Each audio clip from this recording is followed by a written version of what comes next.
Hey guys, welcome back to my channel. Today we are doing a get ready with me while I answer some questions. It's because I know it's been a while since my last video and some things have changed. So let's get into it.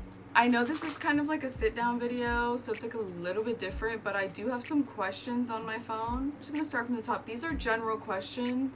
I wanted to put a poll on my Instagram, but I'm kind of afraid of like weird questions. So let's start out with some easy ones, okay? I am 22. I'm about to be 23 in August. That's a big change for me. I'm a Virgo. If you guys know, hold on, let me get my clips in. If you guys know Virgos, if you have any Virgos in your life, comment down below the most Virgo thing about that person. I know me personally, because I'm on the cusp of Virgo and Leo.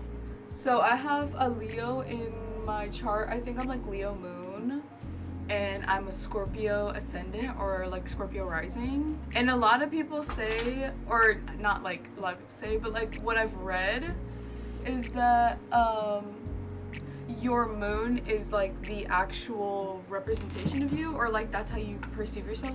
I'm not really sure. I might be jumbling that all together, but I'm pretty sure your moon is like what you actually are, or what you like perceive yourself as, something like that.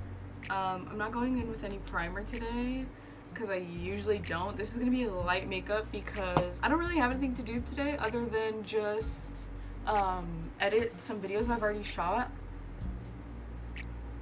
I honestly feel like I have not been doing good with like any skincare stuff lately, and I'm just like too lazy with that. I started wearing makeup when I was like, I think in like 7th grade, because that's when I started having so much hormonal acne, and it was like bumps, like it wasn't even like real big pimples or anything. It was just so not it. So I remember the first makeup product I ever bought. This is Prolux. This is so cheap. I remember the first makeup product that my mom bought me. I didn't even buy it myself. It was the Estee Lauder Double Wear Foundation. Like, girl, we went to the beauty counter and it was like a really older lady. She was so cute. I remember that being like so fun for me. And that was like my first experience ever with like makeup, and it was such a good experience because my mom like never made me feel bad about like my acne, even though it was kind of bad. She was just like so sweet, and she like, I would watch her put on makeup like all the time, and I was just like, dude, I want whatever she's having. I want that. My mom is like so naturally pretty. Like, she doesn't even need makeup, but the times that she would wear it, I was just like, girl, yes. Like, she would, every day smoky eye, babes. Every day a smoky eye. But like, not like crazy. Like, it went with her really well. My mom would not wear any mascara. That is what's ultimate shocking to me. She would just go with a little liner and then just like a little smoke in the corners and like a little shimmer on her lid, but everything was always like really cool tone because my mom's like super fair. She ate all of them like all day.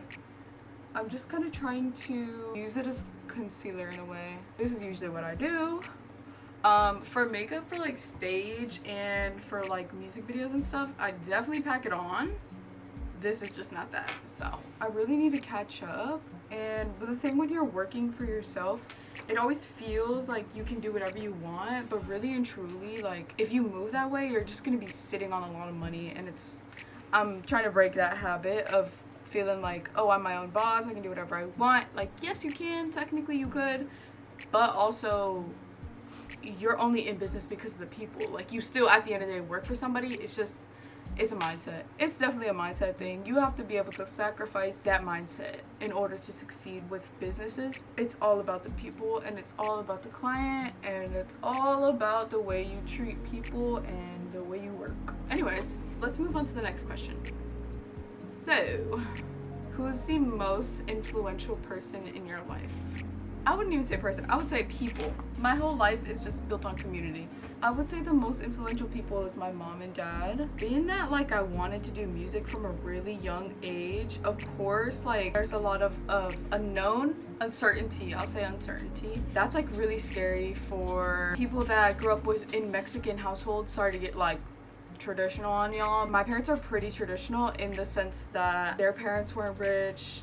My parents aren't rich. They've worked for everything they've ever had. I think both of my parents both grew up really fast. They kind of always had the idea like you have to like work really hard in order to succeed and in order to get paid. All of like the work they've ever known is like blue collar or like nursing and stuff like that. I mean, that's like small town everywhere. To do something like music or to do something like photography, videography, that's like kind of taboo in a way because nobody around us was ever successful doing that.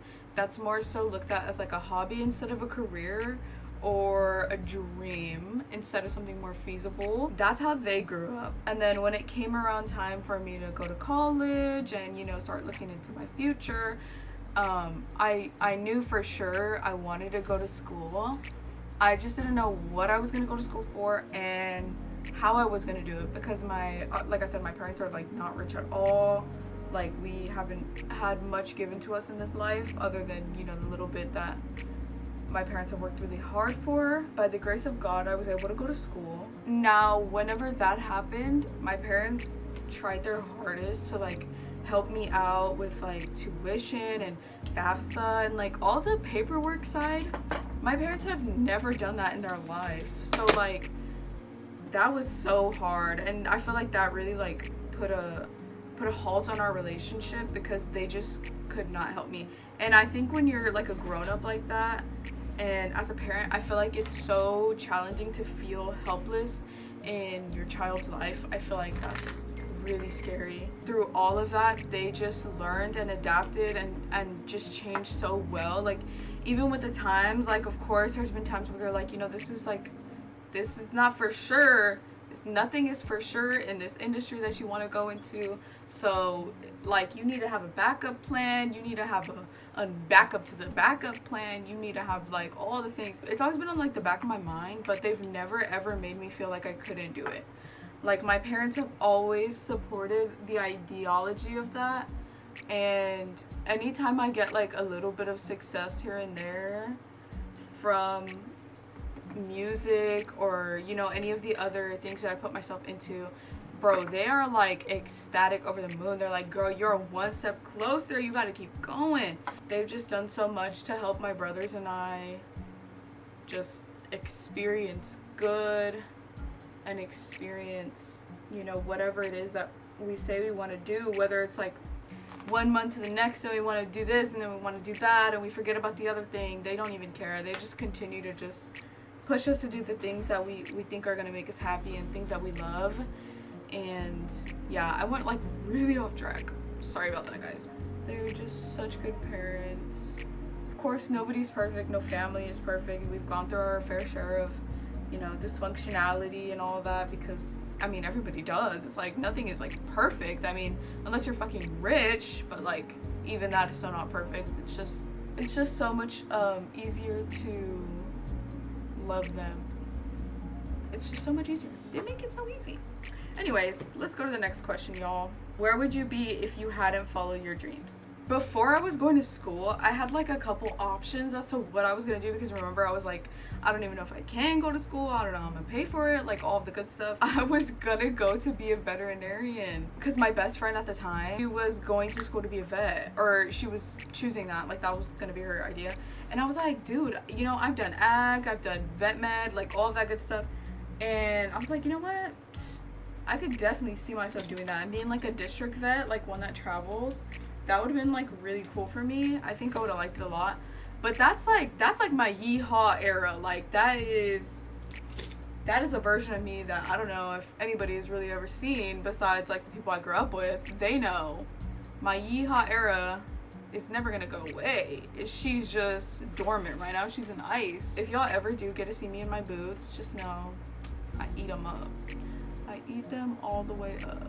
Putting a little bit of bronzer. All I use is just like really orange bronzers. I've been back in the gym a lot more consistently and I feel like a lot more like mentally free to be back in the gym because whenever I was consistent, I was super locked in. I spent like 0 time with friends, 0 time did I spend talking to my family. Like it was just like a little bit crazy because I was training for powerlifting at the time. Yeah, I just haven't been back in that era But I mean, it's a great era and all, but it was just like a little bit toxic for me. And it was also kind of clashing with my schoolwork because I would literally start my day and then just like do whatever and then wait for like gym time, whatever. Anyways, if I wasn't gonna be an artist and doing all the things that I do, I would be a veterinarian. What is the best decision you've ever made in your life? My best decision I've ever made in my life was recording, because I always thought that because I performed great live, that was just gonna take me far enough. Being in the studio and stuff like that was gonna be for me. I just didn't know how to get there.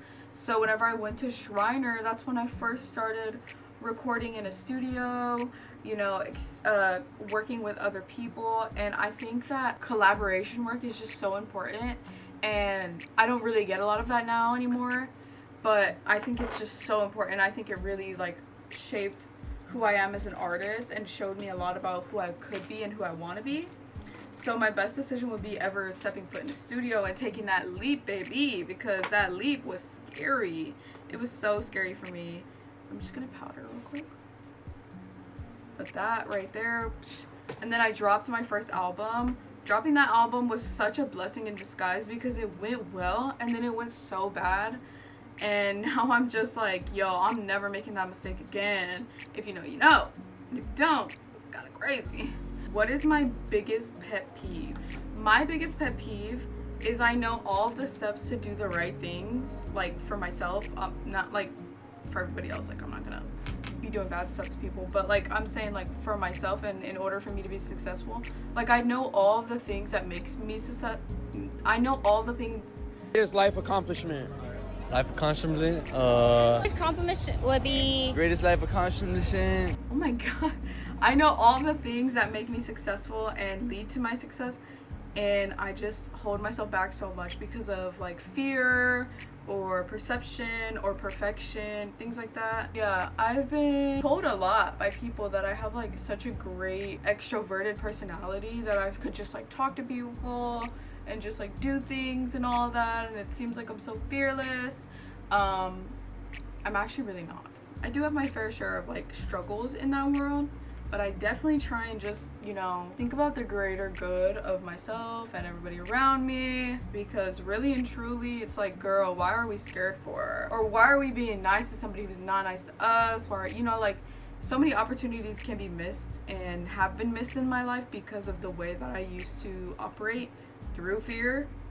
So yeah, that's my biggest pet peeve, is being fearful. What do you have faith in right now? So I was raised Catholic. I was baptized Catholic. I did my whole oh my gosh, what is it called? Like when you're a little bit older and you have to do the, oh my gosh, I can't think of the word right now. But yeah, I have a padrino, which is a godfather. So you get like baptized again, like after you do like your whole little thing. So I've done all of that. I've been on a retreat before. I'm not like a great Catholic. I feel like a great Catholic would be somebody who like attends church all the time, you know, does their is able to take the host because they do their, oh my gosh, I can't even, I'm like so brain farting right now. Not like as active as I would like to be. I'm just not there yet, but I know when I get there it'll be the right time for me. I do pray and I do talk to God heavily. I try and have time for everything, but I'm just, this world just knows how to really pull you away from something great. Yeah, that's my excuse for being kind of like lukewarm with it, but I am Catholic, so I believe in God. I believe in God, and I believe in Jesus, and I love Jesus. He's my friend. We talk a lot.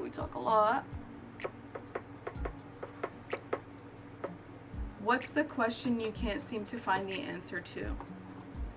Ooh. The question I can't seem to answer is if I'm actually willing to do the unthinkable for what I want. If that makes sense. You know what I mean? Like that's like, yeah, anyways, it's a thought I have a lot, and I was talking to my friend about this the other day as well. Like, I know what I have to do to get there, but am I gonna do that thing? Like, a very general answer. Sorry, that was like not even in depth at all. Yes, I'm almost done. We are going to do, sorry about that random cut. I just did my eyebrows off camera. Ooh, I think I'm looking kind of pink. Do I look pink? So what I'm working on right now is mixing and mastering these songs and getting them out to you guys. I'm trying to get better about doing content and recording like visualizers, things like that for my own music because I do it for everybody else. I'm just not good about doing it for my own stuff. So I'm trying to get better at that. But I have a few songs lined up for release. I just had a freaking whole debate with DistroKid. I don't know if they're like selling their company or they already sold it or what, but it is so hard to get into contact with these freaking people. Like, it's literally like one hoop after the other. You're just doing so much. I'm working on fixing that stuff, and then I will be dropping new music so soon, you guys. I just can't wait for it. I'm so excited for you guys to hear what I have in store. Let's do some eyelashes and some lips. This is another like super cheap lip product. This is the Cookie Shade Stay Lip Stain. Sorry I wasn't like telling you guys what I'm using and all that. I honestly forgot. Okay, now I'm just gonna finish off with a lip gloss. I kind of don't love the way they came out, but it's fine because it's not that serious. Oh shoot. Sorry if the angle changed a little bit. I kind of had to go make some space on my SD card. Amateur hour over here. I just finished doing my lips and I am finishing up my mascara. Guys, don't say anything about my application because I know it's a mess. But that's the only way to get good lashes, I swear. Alright guys, this is the finished look. Sorry if I still have some mascara on my lids. I'll get it later. This is the finished look. What do we think? Oh, hello. This is the finished look. I hope you guys really enjoyed this video. I loved sitting down and chatting with you guys, but I gotta go edit, so I will talk to you in the next one. All of the links to follow me are gonna be down below, and I love you so much. Have a good day. Bye. Hold on. Did you subscribe yet? Right. Yeah, right.